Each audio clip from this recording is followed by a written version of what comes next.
সাউথে রঙ্গোলির একটা বিশেষ প্রচলন আছে। সবাই তাদের বাড়ির সামনে সকালে ধুয়ে বাড়ির সামনেটা দেন রঙ্গোলি আঁকে, সে ছোট বড় যে কোনো খুশি। তো আমাদেরও গণেশ ঠাকুরের সামনে এরকম একটা সুন্দর রঙ্গোলি আঁকা হয়েছিল। আর এখন চলছে গণেশ পুজো। এখন হচ্ছে প্রসাদ খাবার পালা। ঠাকুরের বিসর্জন হয়ে গেছে, বিসর্জন মানে পুজো শেষ, শুধু জলে ভাসান দেওয়ার অপেক্ষায়। তারই আগে দেখো সবাই এখানে প্রসাদ খাচ্ছে। সব রাজ্যের মধ্যেই কিন্তু প্রসাদের একটা ভিন্নতা রয়েছে। এখানে কিন্তু ভাতটা খুব চলে, মশলা ভাত, মানে একটু পোলাও টাইপের, না মিষ্টি কিন্তু নয়, একদম নোনতা পোলাও। নোনতা পোলাও, ফল, সুজি, দুধ সাবু, দুধ কলা, রায়তা, এগুলো কিন্তু এখানে একটু প্রসাদের মধ্যে বেশিই দেয়া হয়। ওই যে বাজি ফাটছে দেখেছো, আমাদের ফ্ল্যাটের ঠাকুরটাকে ভাসান দিতে নিয়ে যাবে, তাই ওখানে বাজি ফাটানো হচ্ছে। তো আমরা চলে এসেছি ভাসান দিতে। এই যে পুলটা দেখছো তো, এই পুলটা কিন্তু বানানো রয়েছে, তবে এই পুলে কিন্তু জল থাকে না, শুকনো থাকে। যখন এখানে কোনো পুজো হয়, ভাসান দেওয়ার হয়, তখন এখানে বিবিএমপি থেকে জল দেওয়া হয়। আর তার নিচে যে হলুদ রঙের যেটা দেখছো, এটা কিন্তু বিশাল বড় একটা প্লাস্টিক নিচে পাতা রয়েছে, তার উপরে এই জলটা দেওয়া হয়েছে, যাতে সমস্ত রকম ফুল, মাটি যা যা থাকবে এগুলো সমস্ত কিন্তু এই প্লাস্টিকের ওপরই জমা হবে।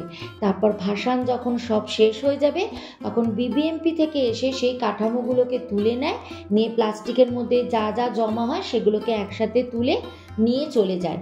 আসলে এখানে তো আর গঙ্গা নেই যে গঙ্গায় ভাসান দেবে, আর এখানে অনেক লেক আছে, তবে লেকে কিন্তু ভাসান দেওয়ার পারমিশন থাকে না গভর্নমেন্ট থেকে।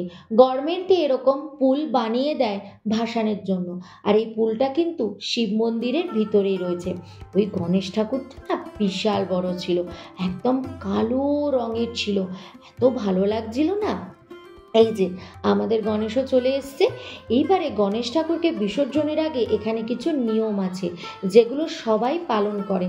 গণেশ ঠাকুরকে বিসর্জন নিয়ে এসে এখানে কিন্তু আগে পুজো করা হয়, একটু আরতি করা হয়, দেন সবাইকে প্রসাদ দেওয়া হয়, তারপরে গিয়ে ঠাকুর ভাসান দেওয়া হয়। প্রসাদ মানে শুধু যাদের পুজো তাদের নয়, ওখানে আরও বাকি যারা আসে ভাসান দিতে, তাদের যতজনকে পারে সবাই কিন্তু ওখানে সবাইকে প্রসাদ দেয়। তো ব্যাস, এই যে আমাদের ঠাকুর ভাসান হবে, তার আগে কিন্তু যে বড় ঠাকুরটা তাকে ভাসান দেওয়া হলো। এইবারে এই যে আমাদের ঠাকুরও ভাসান দিল। তো কেউ যদি এই জলে না নামতে চায়, তাহলে বিবিএমপির লোক থাকে, তাদের হাতে দিয়ে দিলে তারাই জলের মধ্যে ঠাকুরকে ভাসান দিয়ে দেয়। ব্যাস, এই জায়গায় করা থাকে, এখানেই কিন্তু ভাসান দিতে হয়, যেখানে সেখানে ভাসান দেয়া যায় না এখানে। আর সোহমও অফিস থেকে চলে এসছে ভাসান দেখবে বলে। আমাদের বিসর্জন কমপ্লিট, এবার আমরা ফ্ল্যাটে ফিরে গেছিলাম সবাই। তো আজকে রাতে ফ্ল্যাটেই আমাদের খাওয়া দাওয়া ছিল, তাই সবাই দেখো খাওয়ার জন্য দাঁড়িয়ে পড়েছে। এত খিদে পেয়ে গেছিল যে আর তোমাদেরকে দেখানোই হলো না কি কি খাবার ছিল। আমিও কিন্তু লাইনে দাঁড়িয়ে পড়েছি। Welcome to my channel. Hello everyone, আমি ঋতুপর্ণা। আমার এই ছোট্ট পরিবারের সবাইকে জানাই স্বাগত। আর যে যেখান থেকে আমার এই ভিডিও দেখছো, সবাই ভালো থাকো, সুস্থ থাকো, বিন্দাস থাকো। আমরাও ভালো আছি। আজকের ব্লগটা শুরু করলাম। চলতে থাকো আরও আরেকটা দিন আমার সাথে, আর এনজয় করতে থাকো এই সুন্দর মুহূর্তগুলো। প্রতিদিন সকালে উঠে আমার এই একই কাজ, শ্রীহানকে ঘুম থেকে তোলা। আর ঘুম থেকে তোলার সময় কত কি যে মজার জিনিস ওর দেখতে হয়, কি বলবো। বাচ্চা মানুষ ঘুমের ঘোরে কত কিছু করে, আমার তো ভীষণ মজা লাগে। প্রতিদিন এই যে জিনিসগুলো করি, এই যে শ্রিয়ানকে ঘুম থেকে তোলা, ওর ঘুম ভাঙানো, ব্রাশ করানো, ওকে খেতে দেওয়া, প্রত্যেকটা মুহূর্ত না খুব সুন্দরভাবে উপলব্ধি করি, বেশ ভালো লাগে। কারণ কিছুদিন পর যখন আরও বড় হয়ে যাবে, তখন কিন্তু এগুলো আর আমায় করতে হবে না। তখন আবার খুব মিস করব এই দিনগুলো, যে ইস কি ভালোই ছিল না, খুব তাড়াতাড়ি বড় হয়ে গেল। সে দিনগুলোই ভালো ছিল যখন আমি নিজের হাতে ওকে সব কিছু করে দিতাম, আর এখন তো সব নিজে নিজেই করে ফেলছে। শ্রেয়ানকে খেতে দিয়ে এসে চলে এসেছি একদম গাছগুলো দেখতে। প্রতিদিন সকালে এখানে না আসলে যে আমার দিনটা ভালোই কাটে না। হয় ঘুম থেকে উঠে একবার আসি, আর নয় শ্রীহানের খেতে বসিয়ে দিয়ে তারপরে আসি। এসে একটু গাছপালাগুলোকে দেখি। গাছে জবা ফুলও এসছে দেখলাম না, আজকে জবা ফুলটা দেখবে একটু বাদে এরকম বড় করে ফুটবে। যাই হোক, বেল গাছ থেকে দুটো ডাল খুব সুন্দর বড় হচ্ছে অনেক তাড়াতাড়ি, তাই ওই গাছটাতে একটু মাটি দিলাম।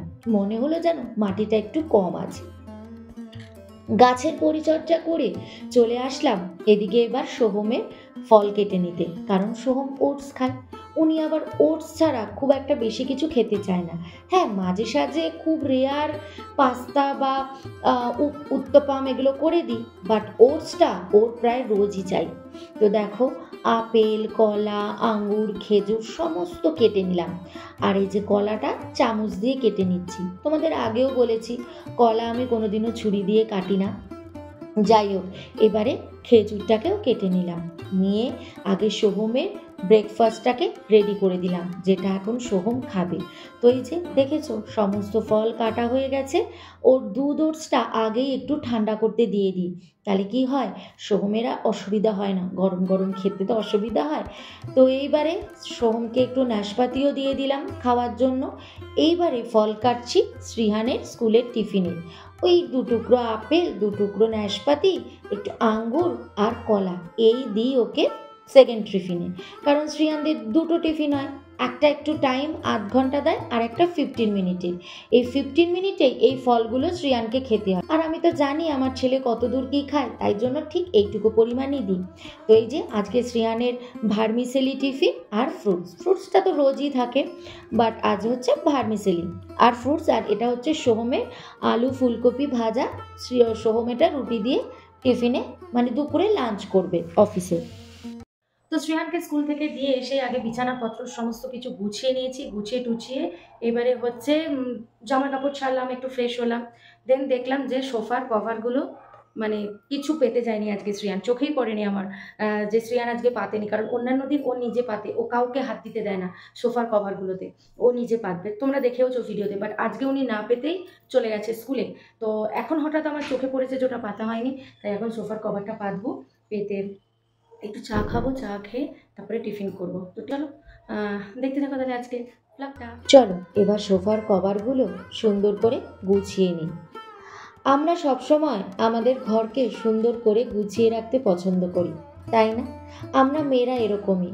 আমরা মেয়েরা সংসারকে যেমন ভালোবাসি, তেমনি সংসারের প্রত্যেকটা জিনিসকে সুন্দর করে আগলে রাখার চেষ্টা করি। তার সাথে আমাদের সংসারের পরিবারের প্রতিটা মানুষের খেয়াল রাখি। তো সোফা গোছানোর পরে দেখো দেখাচ্ছি তোমাদের সেই ফুলটা, যেটা সকালে আমি জবা ফুলটা দেখছিলাম, তখনও ফুলটা ভালো করে ফোটেনি। এখন দেখেছো কি বড় করে ফুটেছে। আগের দিন রাত্রে একটু কাঁচা ছোলা আর সবুজ মুগ ডাল ভিজিয়ে রেখে দিয়েছিলাম, সেটাই এখন সেদ্ধ করব। আর কাঁচা বাদামও ভিজিয়ে রেখে দিয়েছিলাম, তবে কাঁচা বাদামটা সেদ্ধ করব না। ছোলাটা ভালো করে ধুয়ে এনে কুকারে দিয়ে দিলাম, আর একটু নুন আর জল দিয়ে ছোলাটাকে সেদ্ধ করে নেব। আগেও একদিন তোমাদের ছোলা মাখা দেখিয়েছিলাম, আজও দেখাবো খুব সিম্পলভাবে। আর এটা কিন্তু খাওয়া ভীষণ ভালো স্বাস্থ্যের জন্য, কারণ এখানে না কোনো তেল না কোনো মশলা পড়ে, একদম খুব মানে সাধারণ জিনিস দিয়ে ছোলা মাখা হয়, যেটা স্বাস্থ্যের পক্ষে খুবই ভালো। এদিকে দেখো জামাগুলো গুছিয়ে নিচ্ছে, এগুলো সব আয়রন করা জামা, আয়রন করে নিয়ে আসা হয়েছিল, সেগুলোকেই সুন্দর করে এখানে গুছিয়ে রেখে দিচ্ছি। আসলে আমরা মেয়েরা এরকমই, কাজের ফাঁকে ফাঁকে ঠিক কোন কাজটা করা যাবে সেটা করে নিই। ছোলাটা সেদ্ধ করতে বসিয়ে দিয়ে এসেছি, এই ফাঁকে ভাবলাম আমার জামাগুলো গোছানো হয়ে যাবে, তাই চট করে আয়রন করা জামাগুলোকে সুন্দর করে ওয়ার্ড্রপে গুছিয়ে নিলাম। আমরা মেয়েরা এরকমই আমরা জানি কি করে সংসারকে গোছাতে হয়। এখানে এসে দেখো একটু সুইট কর্ন মানে ফ্রোজেন সুইট কর্নকে একটু বয়েল করে নিচ্ছি। এগুলো বয়েল করাই, বাট যেহেতু ফ্রোজেন তাই আরেকটু গরম জলে ফুটিয়ে নিচ্ছি। আর এখানে মাইক্রো ওভেনে দেখো আলুটাকে সেদ্ধ করতে দিয়ে দিলাম, কারণ আজকে ছোলা মাখাতে আলু সেদ্ধ দেবো। এদিকে দেখো কেটে নিচ্ছি শসা, ধনেপাতা, কাঁচা লঙ্কা, টমেটো। পেঁয়াজ কিন্তু দিচ্ছি না, কারণ আজ আমাদের নিরামিষ। পেঁয়াজ ছাড়াও কিন্তু ছোলা মাখা দারুণ লাগে খেতে। তার উপরে আজকে আবার একটু সুইট কর্নও অ্যাড করব। তো এই ছোলা সেদ্ধ মাখা কিন্তু ভীষণ ভীষণ ভালো, সবার জন্যই, সব মানুষের জন্যই, স্বাস্থ্যের জন্য খুব ভালো। তো দেখো ছোলা আমার সেদ্ধ হয়ে গেছে, আমি একটা বাটিতে নিয়ে নিয়েছি। এবারে এর ওপরে দিয়ে দিলাম ভেজানো কাঁচা বাদাম, সুইট কর্ন, আর কেটে রাখা ধনেপাতা, টমেটো, কাঁচা লঙ্কা, তারপরে আলু, আর একটু লেবুর রস, আর একটু বিট নুন, আর একটু হচ্ছে চাট মশলা। ব্যাস, এটাই এনাফ, আর কিচ্ছু লাগবে না। স্বাস্থ্যর ভালোর জন্য ভেবে যদি খাও তাহলে এইটুকুই জাস্ট এনাফ। দেখো বেশ ভালো করে ছোলাটাকে মেখে নিয়েছি। এবারে এটাই হবে আজকে আমাদের ব্রেকফাস্ট। তো ব্রেকফাস্ট হয়ে যাওয়ার পরে চলে এসেছি সবজি কাটতে। আমরা সব বাড়ি মেয়েরা কি সুন্দর একে একে এইভাবেই পরপর কাজগুলো হতে থাকে। ঠিক সকাল থেকে না আমার এই কাজগুলো প্রতিদিন আমি করে থাকি। এইভাবেই সময়টা সকাল 5:30 থেকে প্রায় 12টা অবধি আমার এরকমই কাজকর্ম চলে। এতটাই ব্যস্ততার মধ্যে থাকি। তারপরে তো আবার ভিডিও শ্যুট করা থাকে। তো সমস্ত সবজি টবজি কেটে চলে এসেছি, কারণ আজকে হবে ভাজা ভাত আর পাঁপড় ভাজা। তো আজ যেহেতু আমাদের ভেজ নিরামিষ, তাই ভাবলাম আজকে ভাজা ভাত দিয়ে খেয়ে নিই। রোজ তো রান্না হয়, আজ নয় একটু হালকা পাতলাই রান্না হোক, তাই না? একদম হালকার উপরে বেশি খাটনি পড়বে না। তো তাই শুধু ভাজা ভাত করবে, তো ভাত তো হয়ে গেছে। এখন আমি সমস্ত সবজিগুলো কেটে দিয়ে চলে এসেছি। মা শুধু এখন ভাতটা ভাজা করবে, ব্যাস তাহলেই হয়ে যাবে। আর খাবার আগে দিয়ে পাঁপড় ভাজা করতে হবে, ব্যাস। এখন কিন্তু বাজে প্রায় 11:15 বেজে গেছে। এখন হচ্ছে আমি শ্রিয়ানকে, এখন না একটু বাদে যাব, এখনও 1 ঘন্টা টাইম রয়েছে শ্রিয়ানকে আনতে যাওয়ার জন্য। শ্রিয়ানের বাস এসে যাবে। তো আজকে এই মেনু একদম সিম্পল মেনু, চটপট রান্না হয়ে যাবে। আর এখন হচ্ছে টুকটাক আমার কিছু দরকারি কাগজ আছে, কিছু কাগজপত্র খোঁজার রয়েছে, সেগুলোই এখন খুঁজবো অফ ক্যামেরা, কারণ এসব তো আর দেখানোর কিছু নেই। তো চলো 1 ঘন্টায় কাগজটা চটপট খুঁজে নিই, কোথায় আছে সেটাই খুঁজতে হবে এখন আমাকে। তো আবার পরে আসছি, তোমাদের সাথে কথা বলছি। স্কুল থেকে এসেই কি এটা ঠিক করছো? হ্যাঁ, এই যে স্কুল থেকে এসেই যে এটা খাওয়া রোজ রোজ, এটা কি তুমি ঠিক করছো? আমি কিন্তু এটা খেয়েছি, এবার সাবান দিয়ে হাত ধুবো। না, সাবান দিয়ে না, তো হাতে অত কিছু লেগে আছে যে তোমাকে সাবান দিয়ে ধুতে হবে? হ্যাঁ, হাত তো ধুতে হবে, হ্যান্ড ওয়াশ তো করতেই হবে। এদিকে আয়, রোজ স্কুল ড্রেস তুই ছাড়বি না, এসে গামছায় লেগে মনে হয় পড়ে গেছে। এই এটা ডাস্টবিনে ফেলবি, তারপর এখানে কেন ফেলেছিস খেয়ে? হ্যাঁ, তোকে বলেছি না খেয়ে দে প্যাকেট ডাস্টবিনে ফেলবি। বাইরে করেছে বিশাল মেঘ, আর তার সাথে চলছে ঠান্ডা হাওয়া। প্রতিদিন দুপুরে এরকমই দৃশ্য দেখা যায়। আর আজকের লাঞ্চে আমাদের ভাজা ভাত, কাঁচা লঙ্কা, পাঁপড় ভাজা আর চাটনি ছিল। লাঞ্চ টাঞ্চ একদম কমপ্লিট। এবারে একটু রেস্ট নেব।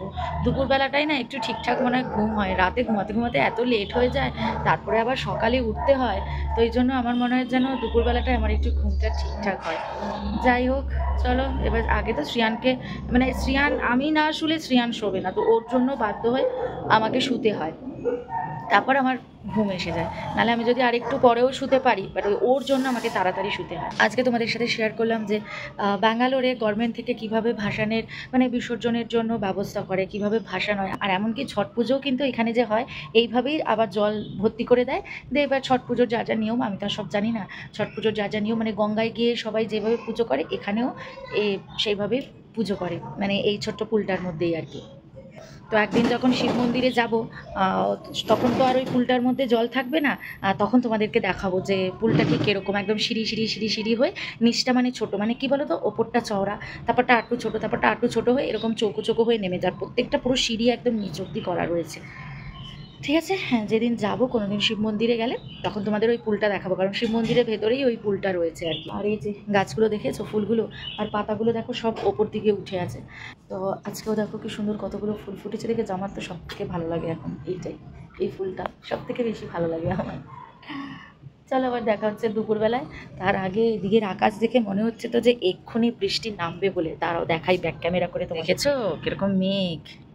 দেখো একদিকে রোদও পড়েছে, কিন্তু এই বাড়িগুলোর দিকে যে ফ্ল্যাটগুলো রয়েছে ওই ফ্ল্যাটগুলোর মধ্যে কিন্তু ওটা রোদ পড়েছে, বাট দেখো ওপরে কিরকম কালো মেঘ, দেখেছো কিরকম বিভৎস কালো মেঘ একদম।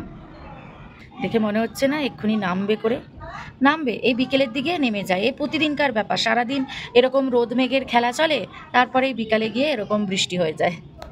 আজকের ভিডিওটা এখানেই শেষ করলাম। আজকের ভিডিওটা কিরকম লাগলো অবশ্যই কিন্তু কমেন্ট করে জানাতে ভুলো না। তোমাদের সুন্দর সুন্দর কমেন্টগুলোর আশাতেই তো বসে থাকি। এত সুন্দর সুন্দর কমেন্ট করো বলেই তো আরও উৎসাহ জাগে ভিডিও করার। এইভাবেই পাশে থেকো, এইভাবেই ভালোবাসা দিয়ে যেও, তো এইভাবেই সাথে থেকো। চলো দেখা হচ্ছে নেক্সট ভিডিওতে খুব তাড়াতাড়ি তোমাদের সাথে। টাটা, বাই বাই, ভালো থেকো, সুস্থ থেকো, সবাইকে ভালো রেখো। Thank you. Please subscribe.